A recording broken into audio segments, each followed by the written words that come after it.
Nang buleges aya di tempat anu kosong. Nyai Sarikit jeung Purbaya pada mancuhkeun deui tangtunganana. Bari musirkeun perhatian anak nang bule anu geus pindah tempat.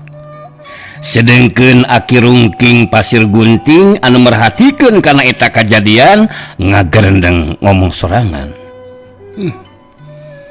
Ya, nang bener-bener lain budak sambarangan eta bebenyi teh kekuatan anu hebat anu mampu ngungkulan kekuatan makhluk gaib anu nyanding kana warugana si Guntara jeung si Kintamani.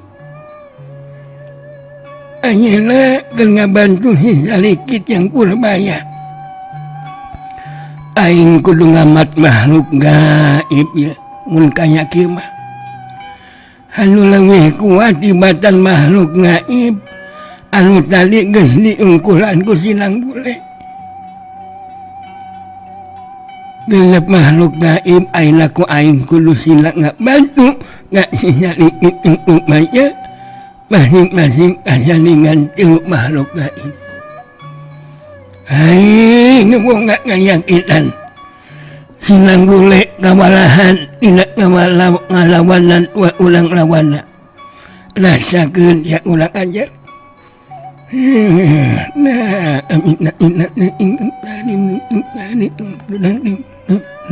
Aki Rungking ngagunakeun kekuatan ilmu gaibna karasa ku Nyai Sarikit jeung Purbaya aya geteran anu aneh kana walikat belah kencana anu saterusna eta geteran ngarambah kana sakujur badana.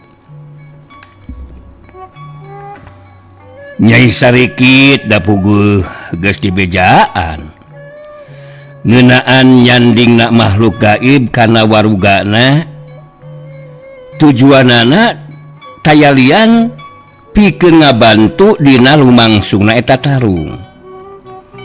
Nyai Sarikit ngareret ka Purbaya bari ngomong lalaunan.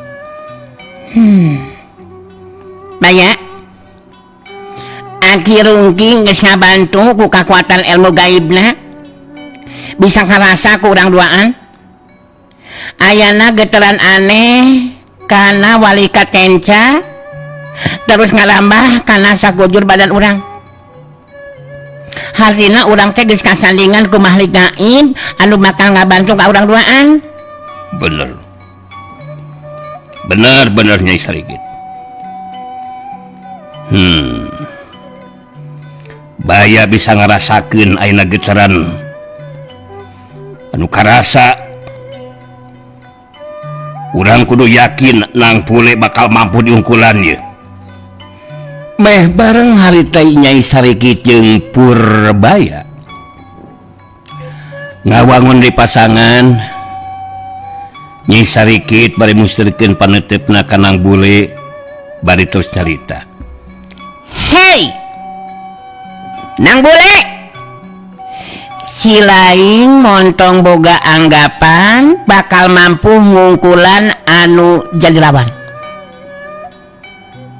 Sabab sakedeung gai si laing anu bakal kawalahan anu saterusna bakal roboh bari eueuh nyawawan sia.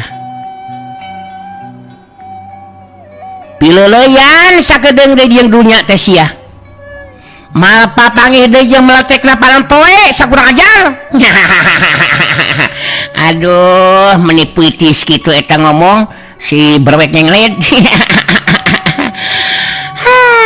Ya masih kurang ajar ngan kitu jeung kitu nya capek teh. Banggeus ngomong aing ti baheula ge teu gentar anjir ah. Mun mau nyocopek we siga anu heueuh anjir. Ari kanyataan teu beugu kagunakeun pedang ge. Kenaon make jeung ngagugubug pedang sagala. Pun bisa manggeus we mamawa kursi atuh. Halah meungeus lah. Tong loba ngabacot ka bau-bau huntu sia berwek nyengled. Ayeuna mah geura maju dina rajang. Ku aing digares tah. Rek ngagunakeun ilmu nanaon oge anjir. aing mah teu sieun teu gimir anjir. Kajenting ngomong naon oge, kajenting gablok ilmu naon oge. Nu penting mah aing we teu boga dir ka batur. Atuh dirinya geuning ngedek boga duit goreng ka aing mah nyai ku aing teh kudu ngajedog nya di lawanan. Lu jual gua beli sabaraha hargana. Babarayaan aja aing. Purbaya mureleng kanang bule bari nyarita. Si lain bener-bener hayang buru-buru modar salah bule. Kurang ajar sia. Hade kahayang mah bakal dicumponan sakehed. Kurang ajar sia kawas nu heueuh pepeuleukeuh sia. Didinya papaleukeuh mah anu ajak ribut panidinya anjir. Nya wayahna ku aing diladenan mah nya aing kudu ngajedog lain jublag aing teh. Dadah siapa rajang aing sok. Hiya.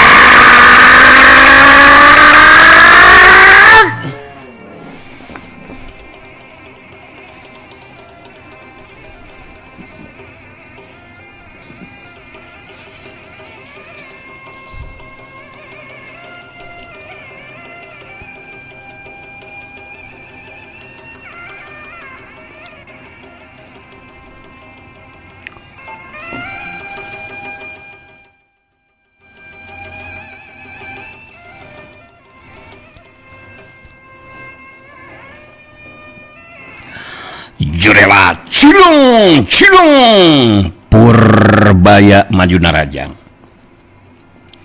Nyai Sarikit maju marengan panarajang na Purbaya. Sohyuk wush babukan ruyung wasi Purbaya ngarah kana silah lawan. Tapi nang boleh anu ngagunakeun tilu parapat bagian kakuatan puncakna. Ngajadikeun kacepatan gerakanana teu bisa diimbangan ku anu jilawan. Lain bae panarajang Purbaya anu teu kena kana sasaran. Sabab nang boleh ngan sakolepat geus aya di tukangan badan lawan, antukna panarajang dengan katuhu anu ngahantem kana tongongna Purbaya geus teu bisa disingkahan deui. Sok tak sebrek jadah tong aing benang anjing. Kurang ajar sia nya ceut di silong tekmok. Purbaya ngageronahan ka nyeri. Bari badana nolonjong ka hareup meh-mehan ti kusruk. Tapi harita Purbaya gancang ngajaga kasaimbangan badana. Syut-syut berasa. Datang panarajang Nyai Sarikit, pedang nangarah karena beheung lawan. Tapi ngan sakolepat oge nang bule geus aya di belah katuheun badan lawan. Kajadian saterusna teu bisa disingkahan di ku Nyai Sarikit, sabab suku katu nang bule ngajejek cangkeng katu lawan. Sedek grek des. Setan, kurang ajar. Kurang ajar.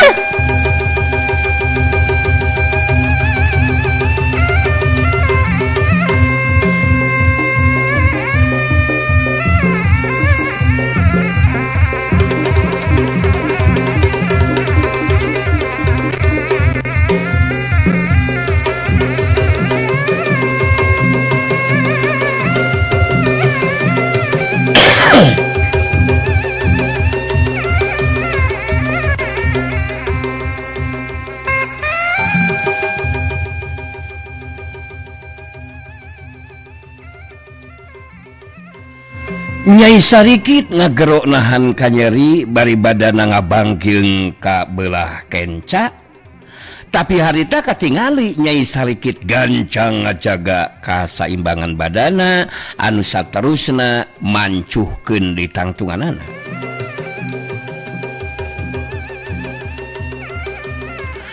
Nang bule rada kageteun oge. Ningali dua urang lawana anu kabenangan ku panarajangna ngan saukur ngagerosakedeung atawa saharita. Bari dina kayaan teu sakara-kara. nang boleh jadi boga pamikiran Nyai Sarikit jeung Purbaya dibantu ku kekuatan gaib Aki Rungking anu ngajadikeun kaayaan Nyai Sarikit jeung Purbaya sarua jeung Nyai Kintamani jeung Guntara anu kasandingan ku makhluk gaib.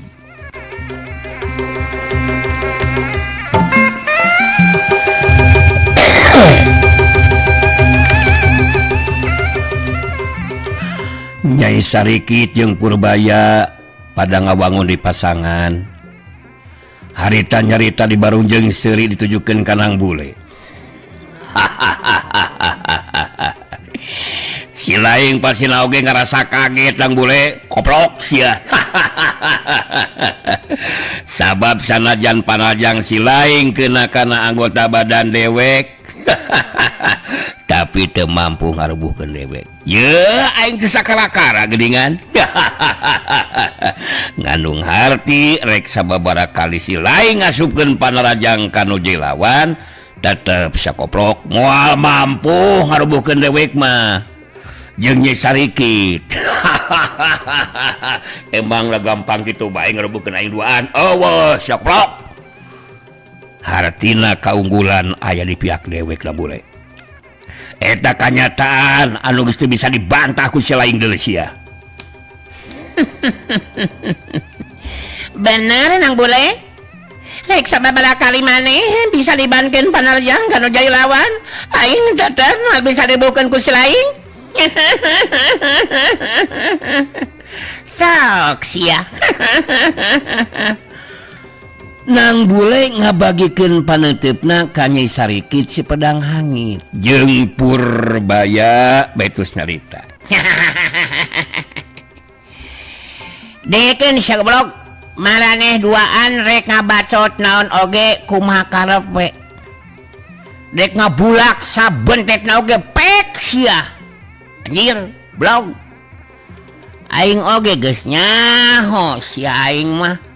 Maraneh duaan teh ngarasa yakin bakal unggul sabab maraneh duaan dibantu ku kekuatan gaib anu nyaring kana waruga maneh duaan sok rek bantah naon anjir. Nyaho aing mah. Tong pura-pura heueuh sia tong pura-pura bego sia hirup teh aing geus nyaho anjir. Tapi keur aing mah moal make kudu rek sieun sagarupa. Aslina aing mah mal munur sasiku ngejas satu nyang beas aing mah anjir. Sanajan maneh duaan rek dibantuan ku sababaraha puluh makhluk gaib ge. Rek dibantuan ku ormas. Ditamul ku aing mah anjir. Ditamul ku aing sia blog. Hasok tuluykeun sia tarungna lain ngaharulang kitu sia. Oh, Sarikit si Purbayut. Malukanan gue rek mundur, rek sieun, rek ciut. Eueuh, anjir keur aing mah, nyage aing bebenyit keneh anjir.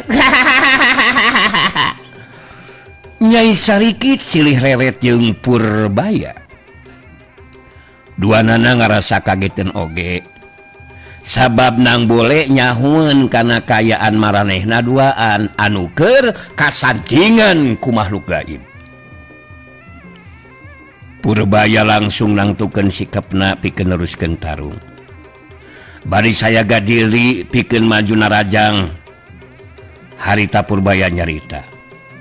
Urang teruskeun sa Nang Bule. Kurang ajar sakoplok. Si laing rek boga anggapan naon boge pek sialah. Karena kayaan dewek jeung Nyai Sarikit sabodo teuing. Kumaha si laing eta mah? Dasar jelema weureu. Aduh, sangeunahna kaing nyebut jelema weureu. Anu pugu mah si laing duaan, plok san weureu mah. Dasar weureu ku gadung jeung surawung terus dicampur jeung tikotok. Jadi ayeuna geura rasakeun panjang dewek lain kamana karep sia ngomong teh. Yah kumaha aing bibir-bibir aing anjir aya di dinya ngabulak da mun sangeunahna ari aing geura ngalawan teu meunang. Yah digaras ku aing mah.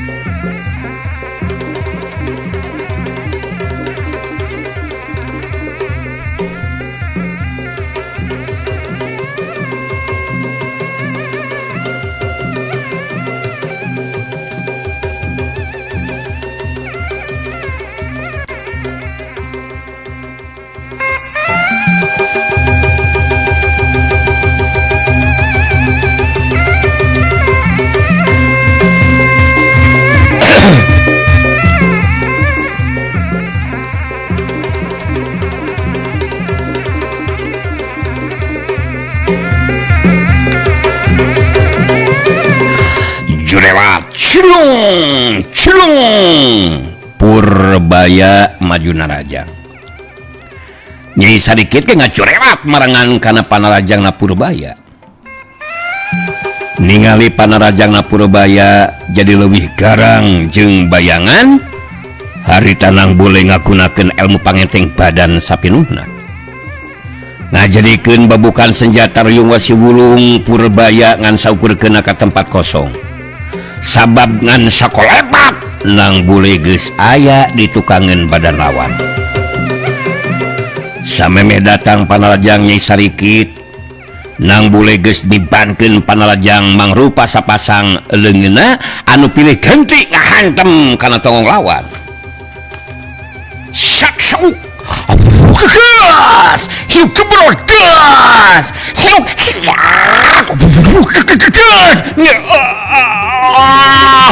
tongong aing kenging anjing tongong aing kebenangan keblok aduh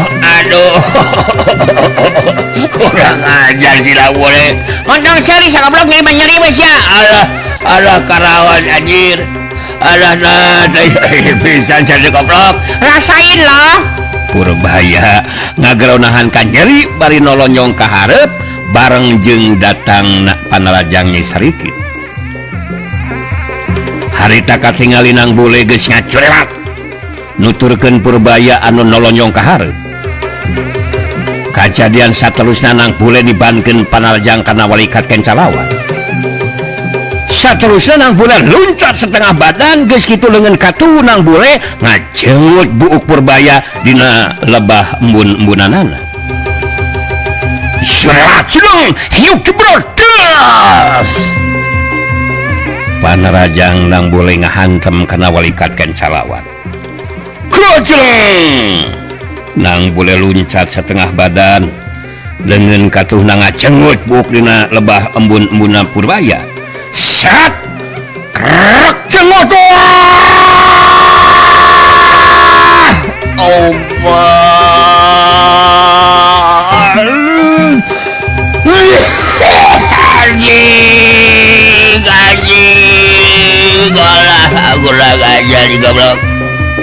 jungkal kebut Purbaya ngajungkal rubuh dina kayaan teingat di bumi alam tilu makhluk gaib anu nyaning kana warugana pada keluar teu mampu nahan kakuatan puncak nu digunakeun ku nang bule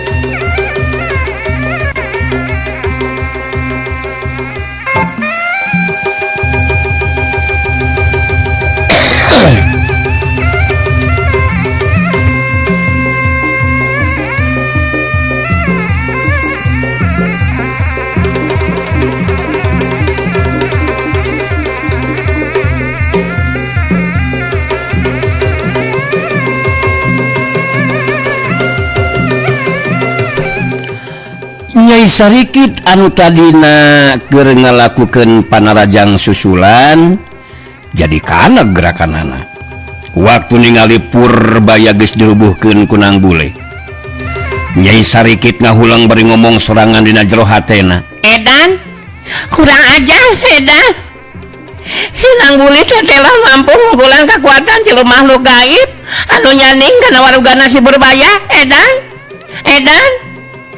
mun aing maksakeun maneh nurutkeun ieu tarung tangtu aing ge bakal ngaranepan kajadian sarua seperti si Purbaya edan mun kaya ke mah aing kudu datang ke tempat Aki Rungking kudu ku Aki Rungking langsung lawan si Nang Boleh si goblok si nong kebudur sakedawagan si kurang ajar jurelat cilung coba gedeg Nyai Sarikit geus nangtung digigeureun Aki Rungking pasir gunting bari ngareret ka Aki Rungking harita Nyai Sarikit terus nyarita pikeun ngungkulan si Nang Boleh siga nama Nyai ge moal mampu Ki sabab kabuktian Purbaya ge bisa dirubuhkeun Ki jadi Nyai boga pamikiran yen anu bakal mampu ngungkulan kakuatan jeung kamampuan si Nang Boleh siga nama Iwati Aki anu saja mampu jadi ayeuna mah kudu ku Aki Rungking we langsung anu ngayonan lawan Ki gunakeun sakabeh kakuatan ilmu gaib nepikeun ka Sinang Bule ajal binasa sigana puas saupama Sinang Bule teu lila hirup di dunya teh ki henga podaran Aki Rungking bari musirkeun perhatian anak Kanang Bule dina sorana anu peurak semu peuyeuh jeung irung harita nyarita.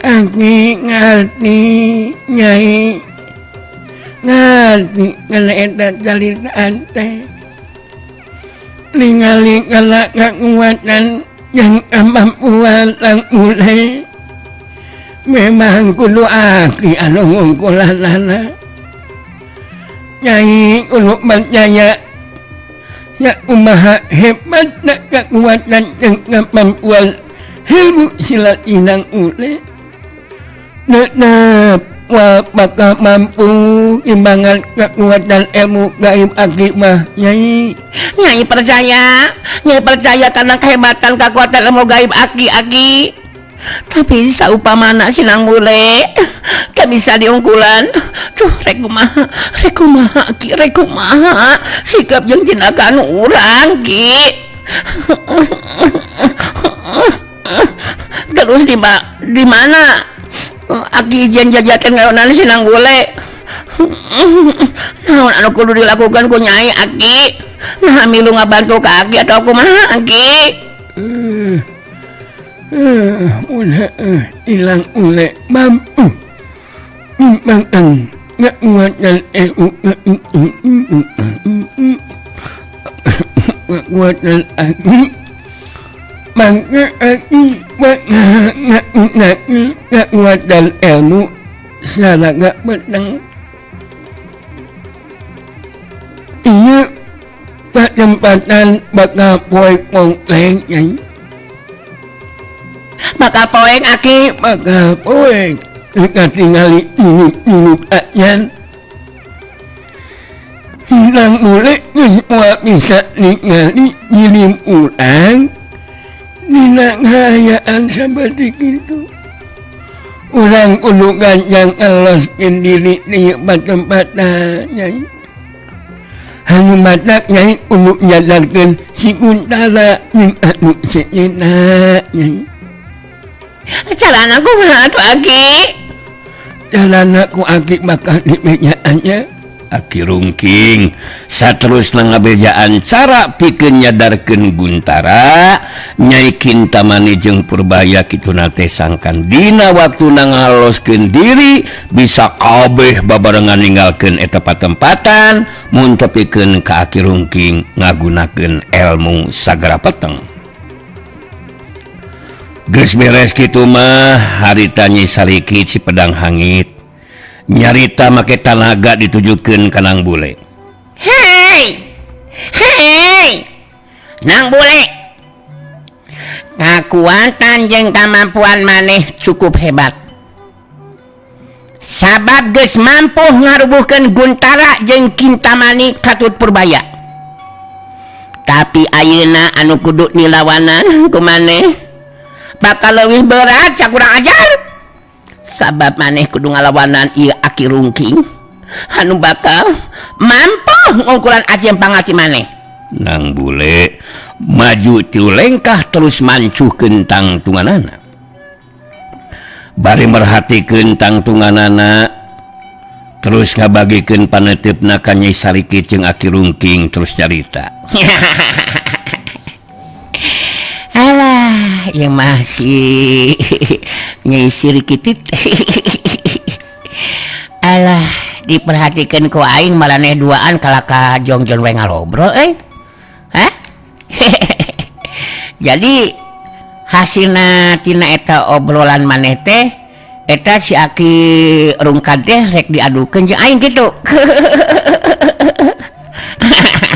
aing geus nyaho anjir Aki Rungking anu geus ngabantu ka si Guntara jeung anu sejenna maneh jelemana teh bener teh anjir tapi sakabeh makhluk-makhluk gaib anu geus nyanding kana warugana si Guntara jeung anu sejenna geus jilelet kabeh ku aing anjir. Terus ayeuna maneh rek ngalawanan aing. Aki Rungking, hei. Aki nu geus bau cacing. Nyaan maneh teh mampu keneh taruh ha? Tapi dina paromana mah geus ada humar hemir maneh teh euy. Geus tong maksakeun aki dinya teh tereh modal, sate geus kolot ten isap ulog sate ngagulung kana teu ecreug we hirup teh. Aki Rungking tetap tenang, bangun anu percaya diri bakal mampu ngungkulanang bule. Bari malas tetepan lawan harita Aki Rungking terus nyarita. Hilaing minyak mampu ngungkulan kekuatan makhluk gaib. Lantaran hilaing keimpitan. Cing balik sa ngomong teh. Dekati kabeh anjir. Kosin kolot wae sia Aki Rungkan. Lantaran hilaing keimpitan makhluk gaib di talaga mana. Najakat mun hilaing eueuh anu ngabantu. Ngak mejaan mah nyentak iya umur nak mulai. Tapi kangalanan ayeuna ilaing ingin janyatin ayeuna Hilungking. Eta makhluk gaib geus waliun kamejaan ka hilaing nang bule. Nang bule rada kagetun oge. Sabab Aki Rungking bisa nyahueun ka Pujasuarna anu geus ngabantu ngabejaan ngeunaan kalemahan jeung cara pikeun ngungkulan kakuatan makhluk gaib anu nyaning kana warugana nu jadi lawan. Tapi kakaget nang bule teu lila sabab harita nang bule terus nyarita.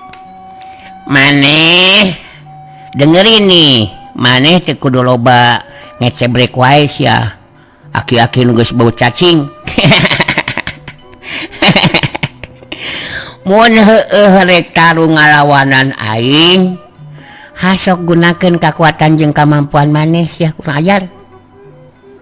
Pokona mah rek ngagunakeun kakuatan naon bae oge. Ceuk aing ge diladenan ku aing mah Aki Rungking.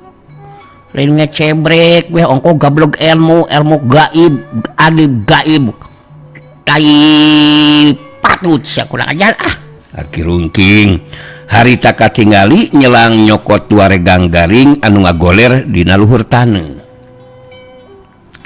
Saterusna dua regang garing teh dicepengan ku leungeun katuhuna. Bari musrikeun paneutepna kanang bule petus nyarita. Ale ayeuna Hilungking bakal diuktikan kekuatan ilmu anu bakal ngagetkeun hilaing nang bule.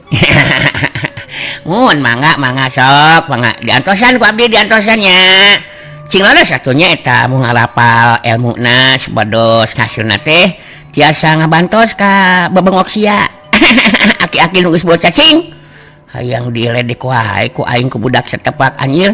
Da di dinya na ka aing teh da heueuh. Mending nganggap naon ka aing teh anjir. Lengetkeun jalan bule. Jadi lawanan ku silaing ayeuna ilmu macan kumbang sak ngembaran. Naon? Ilmu macan kotak mang? Lain anjing. Macan kumbang sak kembaran. Oh, macan kumbang sakemalan. Mun mangga. Kesinu aneh-aneh wae. Macan kumbang sakemaran celeu balas cakra ya. Mangga telangkung. Kumaha sia we eta mah? Jorelat cilung. Aki Rungking ngajorelat luncat bari ngabantingkeun dua regang garing teh kana taneuh. Kajadian matak aneh sabab harita dua regang garing nu dibantingkeun kana taneuh teh jadi macan kumbang sakembaran anu sarua sagala rupana.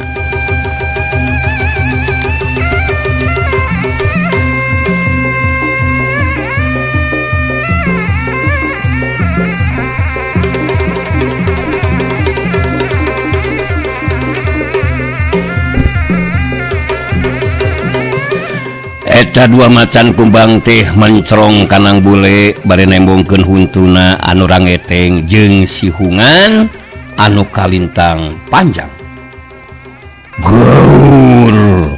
Gaur macan kumbang sakembaran ngabagi diri ngatur posisi pikeun maju narajang babarengan. Nang bule teu ngarasa selentar jeung hareupan macan kumbang sakembaran anu kalarang rek maju narajang ngahurup dirina. Dina kayaan keur kitu nang bule kalakah nyarita bari nyengserikeun kaki rungking. Mane matarung teh kalakah nitah marmot anjir marmot macan kumbang sakembaran sagarupa si aki anu geus buat cacing anjir. Terus sina ngahurup ka aing dasar aki-aki koprok kurang keneh deuleu aing ngan saukur dua macan kumbang mah nu kieu mah halah ngan sakeak dua macan kumbang nu kawas kieu patut mah hasok syah macan kumbang sakembaran raweg aing kerekep aing leg-leg aing bagug mah sia. Montong kalah kating galur teu puguh anjir hasok geura maju narajang sok pilih nu hipu dek bujur heula mangga kumaha sia camah dek hulu aing pek dek tak aing pek. Gaur kajong macan kumbang sakembaran nu narajang bari sapada harita waktosna se.